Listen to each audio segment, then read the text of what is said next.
اور اس کے اندر ساری حدیثیں آپ ڈھونڈیں، کیونکہ جب ہم بعض کتابوں کے اندر پڑھتے ہیں تو بعض کتابوں میں علماء بعض مسائل کو صحیح طریقے سے بتاتے نہیں ہیں۔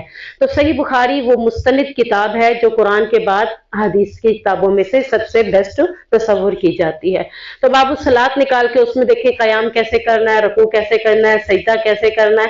یعنی ہم یہ نہیں کہہ سکتے کہ ہم اپنے ماں باپ کے طریقے سے نماز پڑھیں گے۔ یہاں ایک چھوٹی سی مثال دوں گی کہ جب ایک لڑکی کی شادی ہوتی ہے، وہ اپنے میکے سے سسرال جاتی ہے تو وہ اپنے میکے کی ساری باتیں وہیں چھوڑ کر جاتی ہے۔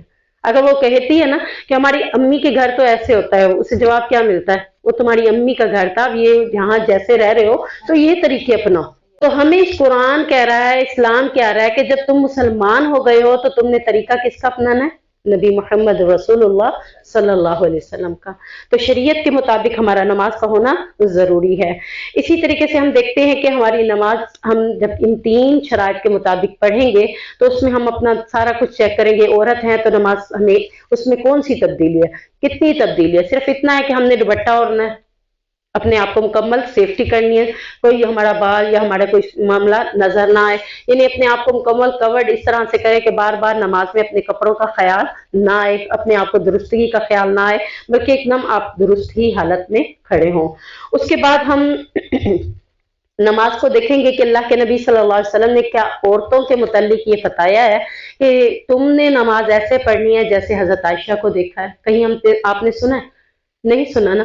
اللہ کے نبی نے نماز کے حوالے سے کیا کہا کہ تم نماز ایسے پڑھو جیسے مجھے پڑھتے ہوئے دیکھا، سلو کما رأیتمونی اصلی، کہ اس طرح پڑھو جیسے مجھے پڑھتے ہوئے دیکھا۔ یہاں نہ مرد کو مخاطب کیا ہے نہ ہی عورت کو مخاطب کیا ہے، تو دونوں کی نماز کا طریقہ ایک ہی ہے جو کہ نبی کریم صلی اللہ علیہ وسلم کا ہے۔ یہیں آ کر ہم اپنی نمازوں کو خراب کر بیٹھتے ہیں، اور وہی نمازیں ہمیں نہ تو بے حیائی سے بچاتی ہیں نہ برائی سے بچاتی ہیں۔ تو یہاں اللہ رب العزت نے فرمایا کہ نماز جتنی دیر آپ نماز کی حالت میں رہے آپ بے حیائی اور بری حالت سے بچے رہے۔ اگر آپ چاہتے ہیں کہ بے حیائی اور برائی کے کاموں سے بچنا چاہتے ہیں تو اس کے لیے ایک اور کام کرنا ہے، وہ کون سا؟ وَلَا ذِكْرُ اللَّهِ اکبر، کہ اللہ کا ذکر نماز سے بھی بڑا ہے۔ کیوں؟ کیونکہ جتنی دیر زبان پر اللہ کا ذکر رہے گا آٹومیٹلی آپ برائی سے رکے رہیں گے۔ چلتے پھرتے اٹھتے بیٹھتے جب بھی آپ اللہ کا ذکر کریں گے تو آپ کی زبان سے برائی کا معاملہ نہیں ہوگا، آپ کے ہاتھوں سے برائی کا معاملہ نہیں ہوگا، آپ بے حیائی کے کاموں کی طرف نہیں متوجہ ہوں گے۔ اگر آپ اپنی زبان کو اللہ کے ذکر سے روک لیں گے تو 2-2 3-3 گھنٹے آپ موویز کے آگے بیٹھے ہیں، ٹک ٹاک بنے بیٹھے ہیں، جو مرضی ہے آپ کر لیں۔ پھر آپ کیونکہ اس وقت آپ اللہ کے ذکر سے رکے تو آپ کو شیطان نے اپنے ذکر کی طرف لگا دیا۔ اللہ کا ذکر قرآن و حدیث اور اللہ رب العزت نے جو ہمیں کلام بتائے ہیں وہ ہیں، اور شیطان کا ذکر کیا ہے؟ شیطان اپنی جیسی ہی چیزیں ہمیں دیتا ہے، موسیقی، آلات اور اس طرح کی جتنی چیزیں انشاءاللہ ہم 22ویں پارے میں اس کی ڈیٹیل پڑھیں گے۔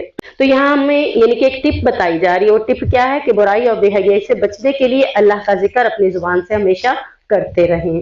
سورۃ الروم، روم اس کا نام اس لیے ہے کیونکہ اس کو رومیوں کا ذکر ہے۔ رومیوں کے بارے میں آتا ہے کہ رومی عیسائی تھے اور مسلمانوں کے ساتھ ان کا تعلق اچھا تھا۔ آپ نے دیکھا کہ جس وقت مسلمانوں کے اوپر جگہ تنگ ہو گئی تھی تو لوگوں نے عیسائیوں کے بادشاہ نجاسی کے پاس جا کر پناہ طلب کی تھی، اور اس نے مسلمانوں کو رکھا بھی تھا اور پوچھا تھا کہ بتاؤ تمہاری محمد پر کیا نازل ہوا، وہ سارا کچھ۔ تو ایسا ہوا تھا کہ یہاں پر اس لیے رومیوں کا ذکر ہے کہ رومیوں کو غالب کر لیا تھا، اور پھر مسلمان چاہتے تھے کہ روم ہمارے پاس آ جائے، فارس ہمارے پاس آ جائے، جبکہ یہ کیا ہوا تھا چند ٹائم کے لیے یہ فارس جو ہے عیسائیوں کی بجائے نصرانیوں کے پاس چلا گیا۔ تو پھر یہ بہت پریشان ہوئے، تو مسلمانوں کو اللہ تعالیٰ نے تسلی دیتے ہوئے کہا پریشان نہ ہو، ان قریب تم روم کو فتح کر لو گے، غلبت الروم، رومی مغلوب ہو گئے، تو تم پریشان نہ ہو، ان قریب مغلوب ہونے کے بعد یہ کیا ہو جائیں گے؟ غالبہم سیغلبون، البتہ یہی غالب آ جائیں گے۔ تو ایک وقت میں اللہ تعالیٰ نے یہاں پر 2 خوشخبریاں دی کہ رومی تمہارے ساتھ مل جائیں گے اور مسلمان بھی ہو جائیں گے اور دوبارہ غالب بھی آ جائیں گے۔ آیت نمبر 17 دعا ہے صبح شام پڑھنے کی، اور صبح شام کے اذکار میں آتی بھی ہے، فسبحان اللہ حین تمسون وحین تصبحون وَلَهُ الْحَمْدُ فِي السَّمَاوَاتِ وَالْأَرْضِ وَعَشِيًّا وَحِينَ تُظْهِرُونَ يُخْرِجُ الْحَيَّ مِنَ الْمَيِّتِ وَيُخْرِجُ الْمَيِّتَ مِنَ الْحَيِّ وَيُحْيِي الْأَرْضَ بَعْدَ مَوْتِهَا وَكَذَلِكَ تُخْرَجُونَ۔ یعنی یہاں اللہ رب العزت اپنی حمد و ثنا کرنے کا حکم دے رہا ہے، کس وقت؟ شام کو بھی صبح کو بھی، اس لیے صبح و شام اس کی تلاوت کرنی ہے، اس آیت کو، یہ اس دعا کو ہم نے انشاءاللہ پڑھنا ہے۔ اور اسی طرح اللہ رب العزت نے فرمایا کہ پچھلے پہر بھی اور ظہر کے وقت بھی تم اللہ کو کثرت کے ساتھ یاد کرو، کس طرح؟ تسبیح کر کے۔ حمد اور تسبیح دو چیزیں ہیں، حمد کس کو کہتے ہیں؟ تعریف کو، اور تسبیح کس کو کہتے ہیں؟ وہ بھی تعریف ہوتی ہے۔ ہاں جی، صبح شام کے اذکار میں ہے، اس میں بھی ہے، اور کارڈ ملتا ہے اس میں بھی ہے۔ اچھا کارڈ میں نہیں ہے، ہوگا پھر شاید، لیکن یہ ہے۔ سبحان اللہ ہی نہ تحصونہ ہی نہ تصبحون والا الحمد، حسن مسلم میں بھی ہے اور اس میں بھی ہے، پیارے رسول کی پیاری دعا میں بھی ہے۔